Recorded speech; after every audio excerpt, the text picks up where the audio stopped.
Greetings, YouTube. The doctor is in. Dr. Urias Papers here, coming at you with another commentary on Dungeons and Dragons. And today we are going to start our series on magic items.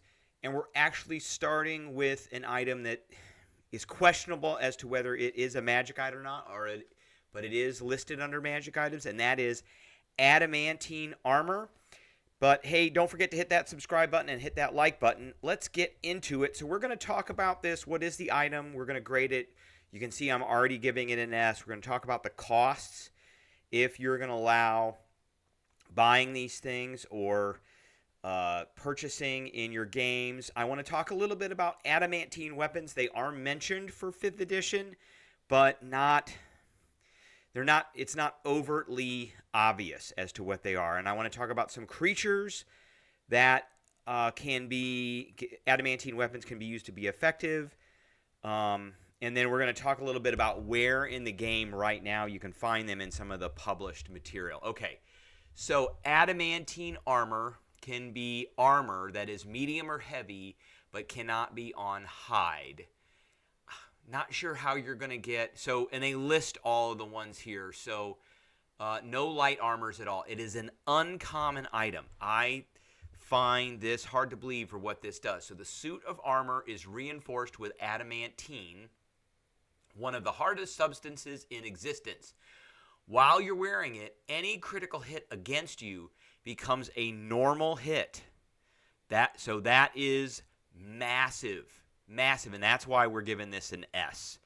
If you can get your hands on some adamantine and get it forged into a suit of armor, or you can get your hands on an actual suit of armor, then you're done with crit hits. And I find it one of the things that I have used to kind of figure out how this is an S tier is the fact that it's uncommon, which means that a +1 weapon is also an uncommon item.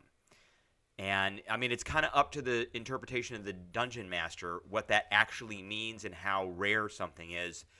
But uncommon items are typically not as expensive or hard to find, say, as rare items are.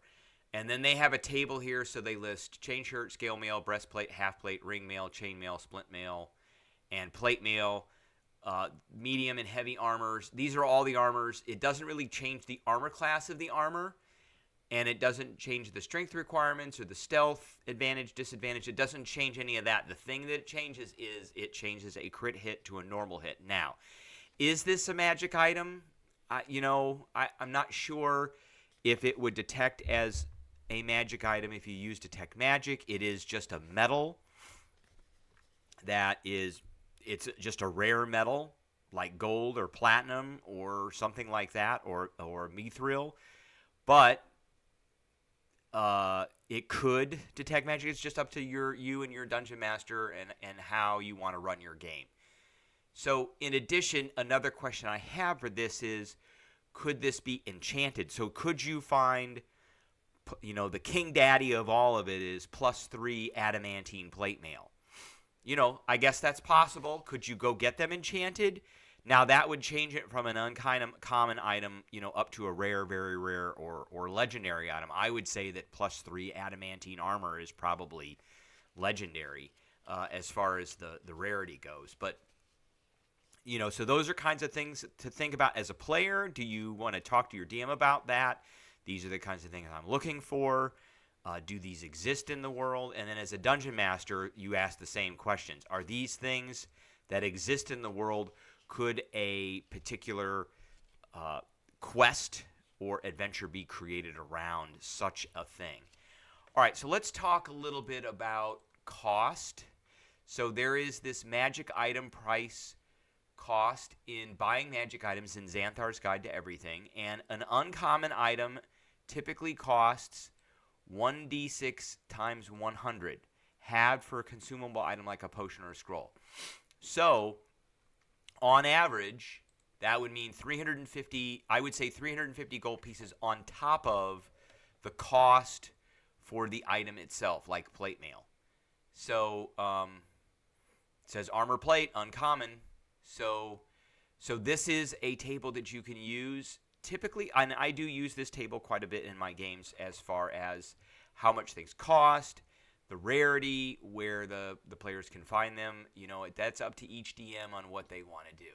Now, I do want to talk or hit on a little bit about adamantine weapons. They are mentioned essentially in one place in all the rule books. And again, that's in Xanthar's Guide in the Dungeon Master's Tools.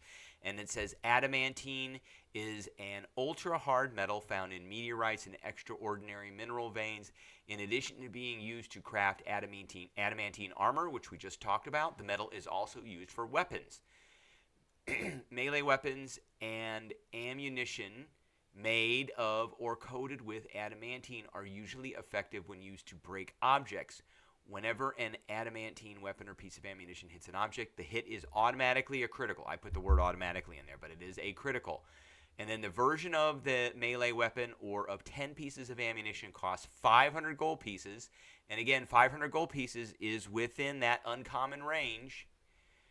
More than the normal version, whether the weapon or the ammunition is made of metal or coated with it. So you could get a longsword coated with adamantine, or you could get a longsword made out of adamantine. You'd have to find the adamantine, and then you'd have to find somebody who could forge it that way, or you could just find the item itself. Now again, can these items be enchanted? That's up to you and your players. And then whether you want to put them in there or not. Now, I want to talk a little bit about creatures and how they affect creatures, because some of these creatures in here, so let's take a look at the flesh golem. They have this little thing in here called damage immunity. So it is immune to lightning, poison. It is immune to bludgeoning, piercing, and slashing from non-magical attacks that are not adamantine. So if you have a adamantine longsword, it will do damage. If you have a regular longsword, it will do no damage. Now let's go all the way down here to an iron golem, and this is why I want to point this out. Iron golems essentially have the same thing. They are immune to fire, poison, and psychic, and then they are immune to bludgeoning, piercing, and slashing from non-magical attacks that are not adamantine. Why would a group for a challenge rating 16 creature be coming in without magical weapons? Personally, I find this one of the dumbest changes that they made in 5th edition from 3.5 to 5th edition about the immunity, because it used to be that a creature, particularly like an iron golem, required you to have a magical weapon that does a certain amount of damage, or a magical weapon that has a certain bonus. So like I think it required like a +3. And if you had a +2 or a +1 or a normal weapon, it didn't do any damage. I have altered golems in particular such that they have resistance to all piercing, bludgeoning, and slashing damage unless you have an adamantine weapon. And then an adamantine weapon does full damage whether it's magical or not. And so if you got a +1 sword that's not adamantine, I treat that as the golem has resistance against that, because golems are supposed to be a little bit scary. They kind of took a few things away from the golems when they went from 3.5 to 5th edition. One of them is this one. The other one is this magical resistance stuff. It used to be that golems were immune to magic, except for a few things, just a few things, and now they just have advantage on saving throws against spells. So that's another thing I kind of didn't like when they went there. All right, so the last thing I want to talk about is where can we find sources of adamantine? Well, we got the basic rules, we've got the Dungeon Master's Guide, we've got Xanthar's, and then there are a number of adventures that do have adamantine things in it. The Adamantine Tower in Out of the Abyss. There's an adamantine door in, this is a good one, it's in Tomb of Horrors. Here it is right here. It's in the pillared room, and I have had players in the past who've gone into this figure out a way to get that door off the hinges. The rod of the Vonendad, those are adamantine rods. There's an adamantine trapdoor in the second floor of Out of the Abyss in this area. Let's see here. Adamantine doors in Netherskull's Sanctum. I would say a big one. Curse of Strahd has an adamantine tower in it. The big one is probably Tomb of Annihilation. So there's this Vorn. So if we click on this here, it actually doesn't go right to that. It kind of does. So there's a Shield Guardian here, and he's got adamantine parts. But really, the main brunt of all of this is in Harakmar. So there is a source of molten adamantine from an adamantine vein in here, and they refine that adamantine in a special forge. And here's a map of Harakmar, and this is a pool of adamantine that is being forged in here.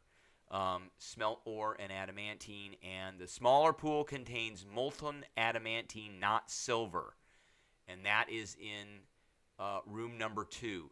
That right there is a pool of adamantine. It's huge too. So the players can get a lot of adamantine in here. The forge itself, there are adamantine ingots in here, lots of them too.